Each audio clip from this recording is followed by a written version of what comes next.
శ్రీగురుభ్యో నమ హరి ఓం శ్రీ మహాగణాధిపతయే నమ శ్రీ మహాసరస్వత్యై నమ శ్రీగురుభ్యో నమ హరి ఓం ఈశానా సర్వవిద్యానామీశ్వర సర్వభూతానాం బ్రహ్మాధిపతి బ్రహ్మణోధిపతి బ్రహ్మ శివో మే అస్తు సదా శివోం సర్వం పరమేశ్వరార్పితం. 2026 ఫిబ్రవరి నెలలో ధనుసు రాశి వారి యొక్క ఆర్థిక పరిస్థితి ఏ విధంగా ఉండబోతోంది? ఆరోగ్య సమస్యల నుంచి బయటపడే అవకాశాలు ఉన్నాయా? కొత్త వ్యాపారాలు ప్రారంభం చేయాలి అంటే ఎటువంటి వ్యాపారాలు ప్రారంభం చేయాలి? పాత బంధాలు అక్రమ సంబంధాలు ఏమైనా బయటపడేటువంటి అవకాశాలు ఉన్నాయా అనేటువంటి విషయాన్ని మనం కూలంకషంగా పరిశీలన చేసుకున్నట్లయితే, ముందుగా ఎవరెవరు ధనుసు రాశిలోకి విచ్చేస్తారు అంటే కనుక మూలా నక్షత్ర 4 పాదాల వారు, అదేవిధంగా పూర్వాషాఢ 4 పాదాల వారు, ఉత్తరాషాఢ 1 పాదం వారు ధనుసు రాశిలోకి విచ్చేస్తారు. ధనుసు రాశి వారి జాతక ప్రభావంగా వీరి ఆలోచనలు ఏ విధంగా ఉండబోతున్నాయి ఫిబ్రవరిలో అనగా, ప్రతి విషయాన్ని కూడా భయంగా ప్రారంభం చేస్తూ ఉంటారు. ఏదన్నా పని మొదలు పెట్టాలి అంటే కనుక కీడునే ఎక్కువ ఆలోచిస్తూ ఉంటారు. నెగిటివ్ థాట్స్ ఎక్కువగా లభిస్తూ ఉంటాయి. ఫిబ్రవరి నెలలో ఒక భయంకంపితమైనటువంటి వాతావరణంలో జీవించడం జరుగుతుంది. అయితే ఆర్థికంగా ధనుసు రాశి వారు ఫిబ్రవరి నెలలో నిలబడేటువంటి ఆలోచన లేదు. సేవింగ్స్ను కూడా తీసి ఖర్చు పెట్టేటువంటి అవకాశమే తప్ప ₹1 పక్కన పెడదాము, అప్పు తీరుద్దాము అనేటువంటి అవకాశం ఉండదు. గోచార రీత్యా చాలా ఇబ్బందిదాయకమైనటువంటి వాతావరణాలు ఏర్పడడంతో సేవింగ్స్ను కూడా ఖర్చు పెట్టుకునేటువంటి స్థితిలోకి మీరు వస్తుంటారు. ఇంతకు ముందు మీ వల్ల ఎవరెవరైతే లాభపడ్డారో వారందరూ కూడా మిమ్మల్ని తప్పుగా భావించి మీ దగ్గర నుంచి ధనాన్ని పొందేటువంటి అవకాశంగానే ఎక్కువగా లభిస్తూ ఉంటుంది. పైగా ధనుసు రాశి వారు రాజకీయ నాయకులకి కాస్త జనాల్లో గౌరవం తగ్గుతుంది. మీకంటూ ఉన్నటువంటి ప్రత్యేకతలు కొంచెం తగ్గుతాయి. క్యాడర్ మీకు పగ్గాలు ఇవ్వకపోవడంతో జనాల్లో ఆదరణ తగ్గుతుంది. సరేలే, రానున్న రోజుల్లో చూద్దామనేటువంటి ఒక ఆలోచనలోకి మీరు ఉంటుంటారు. ధనుసు రాశిలో ఉన్న విద్యార్థులకి జ్ఞాపక శక్తి పెరుగుతుంది. ఇతర రంగాల్లో మీకంటూ ఒక ప్రత్యేకతను ఏర్పరచుకుంటుంటారు. సంగీత, సాహిత్య, సినీ కళా పరిశ్రమల్లో ఎవరైతే ఉన్నారో వారికి అంత యోచదాయకంగా లేదు. కొత్త బంధాలు కానీ కొత్త స్నేహాలు కానీ ఏర్పడినా అంత లాభదాయకంగా ఏమీ లేదు. పైగా అటువంటి వారి వల్ల మీరు ధనాన్ని ఖర్చు పెట్టుకోవడమే తప్ప వారి వల్ల కలిసి వచ్చేటువంటి సూచన ఎక్కడా కనిపించడం లేదు. వ్యాపారం ప్రారంభం చేయాలి అనుకుంటే కనుక ఫిబ్రవరి నెలలో ధనుసు రాశి వారు పరోక్షంగా వ్యాపారం చేయండి. అందులోనూ స్టీలుకు సంబంధించి కానీ, లేదా బట్టలకు సంబంధించి కానీ, లేకపోతే కనుక ఫుడ్ బిజినెస్ కానీ, ఈ 3 కూడా బాగా కలిసి వచ్చేటువంటి సూచన. ఇక ధనుసు రాశిలో ఉన్నటువంటి వారు రియల్ ఎస్టేట్లో కానీ, స్టాక్ మార్కెట్లో కానీ ధనాన్ని వెచ్చించాలి అంటే ఫిబ్రవరి 8వ తారీఖు నుంచి ప్రారంభం చేసుకుని 19వ తారీఖు వరకు కూడా అద్భుతంగా కలిసి వచ్చేటువంటి సూచనగా చెప్పవచ్చు.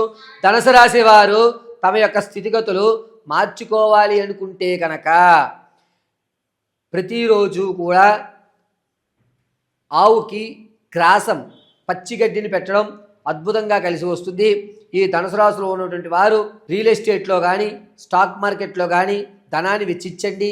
మీకు అభివృద్ధి చెందేటువంటి అవకాశం ఉండదు, అలాగని నష్టాపోరు. విదేశాలకు వెళ్ళాలి అనేటువంటి ఆలోచన ఎవరికైతే ఉందో ఈ నెలలో మానుకోవడం మంచిది. విదేశాలకి అంత యోచదాయకంగా ధనుసు రాశి వారికి ఈ నెలలో కనిపించడం లేదు. ఇక ఎవరైతే కొత్తగా వ్యాపారాలు ప్రారంభం చేయాలనుకుంటున్నారో ప్రత్యక్షంగా వ్యాపారం చేయండి, కలిసి వచ్చేటువంటి సూచనగా చెప్పవచ్చు. భార్యాభర్తల మధ్య కీచులాట ఏదైతే ఉందో ఆ కీచులాటలు మరికాస్త పెరుగుతాయి తప్ప తగ్గేటువంటి అవకాశం లభించట్లేదు. తాత ముత్తాతల నుంచి లభించేటువంటి ఆస్తి ఏదైతే ఉందో అది మీ వద్దకు చేరదు. సరేలే, వచ్చినప్పుడు చూద్దాం అనేటువంటి ఒక ఆలోచనతో అయితే ఉంటారు. మీ స్నేహితుల వల్ల మీరు భయానికి గురవుతున్న ప్రతిసారి మీ స్నేహితులు మిమ్మల్ని ప్రోత్సహిస్తూ ఉంటారు. మీలో ఒక ధైర్యాన్ని నింపుతూ ఉంటారు. సెల్ఫ్ కాన్ఫిడెన్స్ అనేటువంటి తగ్గుతుంది. దీనివల్ల మీరు ఎంతసేపటికి కూడా జనాల్లో కానీ 10 మంది తిరుగుతున్న చోట కానీ ఉండడం చాలా మంచిది. ఒంటరిగా మాత్రం ధనుసు రాశి వారు ఫిబ్రవరి నెల గడపకండి. క్షణికాలంలో తీసుకునే నిర్ణయాలు జీవితాల్లో పాడు చేసేటువంటి అవకాశం ఏర్పడుతోంది. కావున ఒంటరిగా ఉండడానికి ధనుసు రాశి వారు పనికిరారు. ఇక స్థిరాస్తుల విషయంలో కొనుగోలు చేద్దామని అనుకుంటారే కానీ ఆచరణలోకి రాదు. చరాస్తుల విషయంలో కొనుగోలు అయితే చేస్తారు. దీనివల్ల కొంచెం ఆనందదాయకంగా ఉంటారు. ఆడవారి విషయానికి వస్తే కనుక సంతానం కొరకు ఎవరైతే చూస్తున్నారో వారికి అంత యోజదాయకంగా లేదు. వివాహం కొరకు ఎవరైతే చూస్తున్నారో వారికి ఫిబ్రవరి నెల 12వ తారీఖు నుంచి అద్భుతమైన అవకాశాలు లభిస్తున్నాయి. ఎవరైతే ప్రసవానికి ఉన్నారో వారు పుత్రికా సంతానాన్ని కలిగేటువంటి అవకాశం ఎక్కువగా లభిస్తోంది. 80% కవలలు జరించేటువంటి అవకాశం కూడా ధనుసు రాశి వారికి లభిస్తోంది.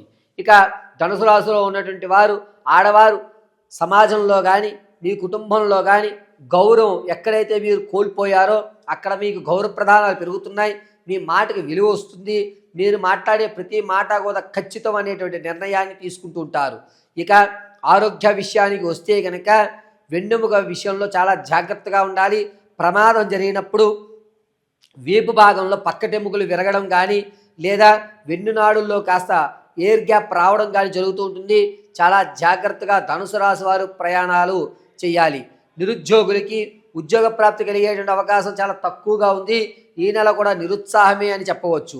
ఉద్యోగంలో ప్రమోషన్ల కోసం చూస్తున్న వారికి ప్రమోషన్లు రాకపోగా ఇతర బాధ్యతలు అప్పగిస్తారు. దీనివల్ల మీరు మెంటల్ టెన్షన్కి ఎక్కువ గురయ్యేటువంటి అవకాశం లభిస్తోంది. కావున ధనుసు రాశి వారు మీ వ్యక్తిగతమైనటువంటి జాతకాన్ని తెలుసుకోవడానికి కింద స్క్రోల్ అవుతున్న నెంబర్ను సంప్రదించండి. Date of birth, time, place of birth ఆధారంగా మీరు ఎప్పుడు ఆర్థిక స్థిరత్వం పొందుతారు, అప్పుల బాధ నుంచి ఎప్పుడు బయటపడతారు, ఆరోగ్య సమస్యలు ఎప్పుడు పరిపూర్తిగా తొలగుతాయి, నీకంటూ ఒక ఉజ్వలమైనటువంటి భవిష్యత్తు ఏర్పడుతోంది, మీరు సంతానంలో ఎప్పుడు మీకు సంతాన ప్రాప్తి కలుగుతుంది, వివాహం అయ్యేటువంటి అవకాశంలో ఏదన్నా గ్రహశాంతులు జరిపించుకోవాలా అనేటువంటి పూర్తి విషయాన్ని మీకు వివరించి చెప్పడం జరుగుతుంది.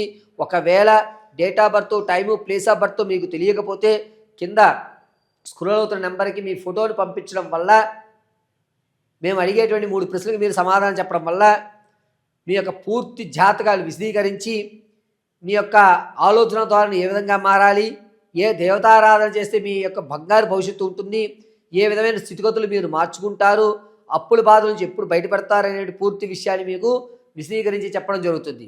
అయితే ధనుసు రాశి వారు మీ గోచార రీత్యా మీ జాతకానుసారం ఫిబ్రవరి నెలలో ఏ విధమైన నియమాలు పాటించాలి అని అంటే ప్రతిరోజు ఉదయం సుబ్రహ్మణ్య స్వామి దేవారాధన చేయడం, సుబ్రహ్మణ్య స్వామి అష్టకం వినడం, చందనాన్ని అడ్డంగా ధరించడం, ఓం ఐం శరణభవాయ నమః అనేటువంటి మహామంత్రాన్ని పఠించుకుంటూ ఉండడం, ప్రతిరోజు మీ దేవుని యొక్క మందిరంలో వేప నూనెతో ఎర్రటి ఒత్తు వేసి దీపారాధన గావించి ఖర్జూరం, ఎండు ఖర్జూరము, తేనె వేసి నైవేద్యంగా సమర్పించి దాన్ని స్వీకరించడం వల్ల జరిగేటువంటి ప్రమాదాలు పక్కకు వెళ్ళేటువంటి అవకాశం లభిస్తుంది.